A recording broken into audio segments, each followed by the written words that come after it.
Hello বন্ধুরা, আমরা আমাদের দ্বিতীয় ভিডিওতে আসলাম। প্রথমটায় আমরা মাইক্রোসফট অ্যাক্সেসে টেবিল তৈরি করেছিলাম। এখন আমরা ফর্ম তৈরি করব। চলেন দেখা যাক কীভাবে তৈরি করা যায়। অ্যাক্সেস ওপেন করলাম। অ্যাক্সেস ওপেন করে আমাদের সি ডাটাবেস তৈরি করেছিলাম, সেটা ওপেন করলাম। করার পরে ফর্মের ক্ষেত্রে এসে আমরা বলবো ক্রিয়েট বলে যে ফর্ম ডিজাইন। একটা কথা বলে রাখা দরকার, ফিল্ড যেহেতু অনেকগুলো, সেক্ষেত্রে আমরা দুইটা পেজ তৈরি করি। এখানে দুইটা পেজ তৈরি করতে যে ফর্ম ডিজাইনে এসে আমরা ট্যাব কন্ট্রোলে ক্লিক দেবো। দেখেন এখানে ক্লিক দিলে এখানে চলে আসবে পেজ 1 পেজ 2। এটাকে আমরা পেজ 1 পেজ 2 যেহেতু হয়ে গেছে, দুটা পেজে সব ডাটাগুলো নিয়ে আসবো। নিয়ে এসে কীভাবে ফর্ম তৈরি করা যায় তার একটা সুন্দর আপনার সামনে সুন্দরভাবে উপস্থাপন করছি। দেখেন এভাবে আগে এটাতে আপনারা সবাই করতে পারবেন, এটা কোনো কিছু কঠিন কাজ না। ফর্মের ক্ষেত্রে এভাবে টেনে নেন। দেখেন পেজ 1-এর এখন আমাদের ফিল্ডগুলো নিয়ে আসলে লাগবে।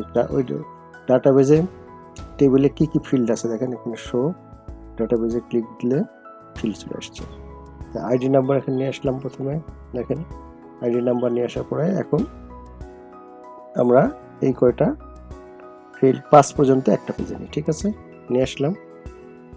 নিয়ে আসার পরে এটা একটু ডিজাইন করি। ডিজাইন করব কিভাবে দেখেন, এটা আইডি নাম্বারটা এখানে আইডি নাম্বারটাকে সেট করে নিই, তারপর অন্যগুলো সেট করব। আইডি নাম্বার এভাবে হবে।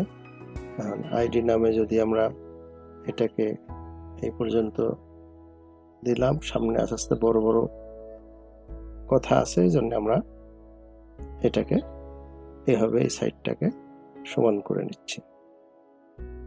দেখেন এই বরাবর রাখি এটা সমান। এটাকে একবারে কাজের সুবিধার্থে একবারে টান দিয়ে নিলাম এই সমান বরাবর।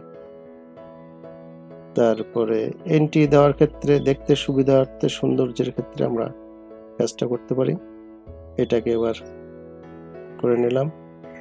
দেখেন একদম এই বরাবর এটাকে করলাম, এই বরাবর এরকম সুন্দর একটা ফিল্ড তৈরি করে ফেললাম।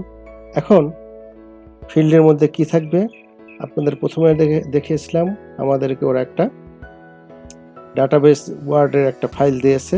সেই ওয়ার্ডের ফাইল দেখে আমাদেরকে কাজটা সমাধান করতে হবে। দেখেন আমাদের সামনে সেই ফাইলটা রয়েছে। এই ফাইলে এখন ওষুধদাতার নাম, আমরা এটা কপি করে নিয়ে যাব ওখানে। আর দেখেন Ctrl+C বললাম, অ্যাক্সেসে গেলাম, এখানে কপি করে নিলাম। আইডি নাম্বার তো আইডি নাম্বার, ওই জন্য ওখানে আইডি নাম্বারই থাকবে, ওটা তো স্পেশাল জিনিস। Ctrl+V। কথা হচ্ছে যে ওখানে সব যেহেতু বাংলা ফন্ট, এটাকে আমরা একটু বাংলা ফন্টে পরিণত করি। বাংলা ফন্টে পরিণত করতে হলে আপনাকে বাংলা ফন্টে যেতে হবে। এইটা 70 নীল। ঠিক আছে, এটাকে বাংলা ফন্টে পরিণত করে দিলাম। এখন দেখেন ওষুধের নাম ঠিক চলে আসছে। ঠিক আছে, পরেরটা কপি করে নিয়ে আসি। দেখেন যে পরেরটা কপি করলাম, মোবাইল নাম্বার। আমরা যেভাবে ওখানে টেবিল তৈরি করছি ঠিক ওইভাবে এগুলো কপি করতে হবে।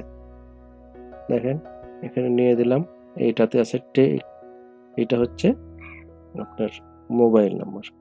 Ctrl+V। মোবাইল নাম্বার তার প্রমাণ দেখেন, যখন আমরা এন্ট্রি দেবো এন্ট্রি জায়গায় দেখেন এই দেখেন মোবাইল নাম্বারের জায়গায় মোবাইল নাম্বারে 11টা ডিজিট 00 দেখাচ্ছে। এখন আমরা আবার সেখানে গেলাম, অন্যান্যগুলো আবার কপি করে নিয়ে এসে ডিজাইন ভিউতে এসে পরেরটা আছে, পরে আছে দেখেন গ্রাম। এভাবে বয়স পর্যন্ত আমরা কপি করতে থাকি। ঠিক আছে, আমাদের ফর্মটা তৈরি হয়ে গেল। এখন আমরা সেকেন্ড পেজের গুলো একটু কপি করে আসি। দেখেন পেজ সেকেন্ডে যে এই এখানে 5 পর্যন্ত ছিল, এটাকে আবার এখানে নিয়ে এসে একটু ডিজাইন করে দেই। টান দিয়ে নিয়ে আসলে হবে আপনার এখানে। এখন 1.6 থেকে কি ছিল, এখানে এটা কপি করে নিয়ে আসি 1.6 থেকে। এটা আচ্ছা, এটাকে একটু বাংলায় ফরম্যাটটা চেঞ্জ করে নেই। ঠিক আছে, এটা বাংলা ফরম্যাট হয়ে গেল। এখন আবার এগুলা কপি করতে থাকি। বয়স এক্ষেত্রে এটা একটু নিচের দিকে নামিয়ে নিয়ে আসি, দেখছেন, নাহলে এইটা অন্য জায়গায় চলে যেত, নিচের দিকে চলে আসতো এই পেজ সাইজ না ঠিক করলে। এভাবে আমরা একটি একটি করে সবগুলো শেষ করে দেই। এখন সেভ করে দিলাম, এর নাম দিলাম ফর্ম 1। ঠিক আছে, এটাকে আমরা যদি একটু সুন্দর করে কালার চেঞ্জ করতে চাই তাহলে আমাদের এখানে আপনাকে ডিজাইনে আবার ক্লিক করেন, তাহলে দেখুন প্রপার্টি শিট, প্রপার্টি শিটে ক্লিক দেন, দিলে এখানে অল দিবেন। অলে দেখবেন যে কালার আছে, এটার যদি ব্যাকগ্রাউন্ড কালার আমরা চেঞ্জ করতে চাই, দেখেন এটাকে কপি করে নিলাম, ব্যাকগ্রাউন্ড কালার, দেখেন ব্যাক কালার কি দিতে চাই, দেখেন যদি ব্যাক কালার আমরা একটা এরকম কিছু দিতে চাই, এরকম দিলাম, লেখাগুলো বোঝা যাচ্ছে না, ফন্টগুলাকে অন্য কালার দিয়ে দিই, যে ফন্ট কালার আছে দেখেন, ফন্ট, যে ফন্ট নেম, ফন্ট কালারে বলে যে এটা পুরোপুরি হোয়াইট, দেখেন তাহলে পরিষ্কার দেখছেন। এক ধরনের ডিজাইন করে ফেললাম, আপনি বিভিন্নভাবে ডিজাইন করতে পারেন, আমি একটা দেখাইলাম আর কি। শুধু পেজ 1-এ আমরা একই কাজ করি। ঠিক আছে, পেজ 2-তে যাওয়ার জন্য এখানে ক্লিক দিলাম আর এখানে একটা বাটন বসাই দিই, সেই বাটন বসালে যেন অটোমেটিক ওখানে চলে যায়। সেই বাটন কি করে বসাবো দেখেন, সেই বাটন বসাতে হলে আমাদেরকে এখানে যদি দেই মোর, আরো দেখা যায় এখানে একটা আছে টগল বাটন, বলে দিলাম যে এখানে এটা পেজ 2-তে যাবে অথবা নেক্সট পেজ। ফন্ট সাইজটা বড় করে দিই, 10 আছে 12 করে দিই। এটার ব্যাকগ্রাউন্ডে আমাদের একটা ছোট্ট কোড লিখতে হবে, সেটা হচ্ছে ইভেন্টে যাবেন, ইভেন্টে যায় যে অন এন্টার, এখানে লিখে দিতে হবে। এখানে আমরা লিখে দিলাম, বললাম যে কোড বিল্ডার, একটা ছোট্ট কোড লিখে দিই,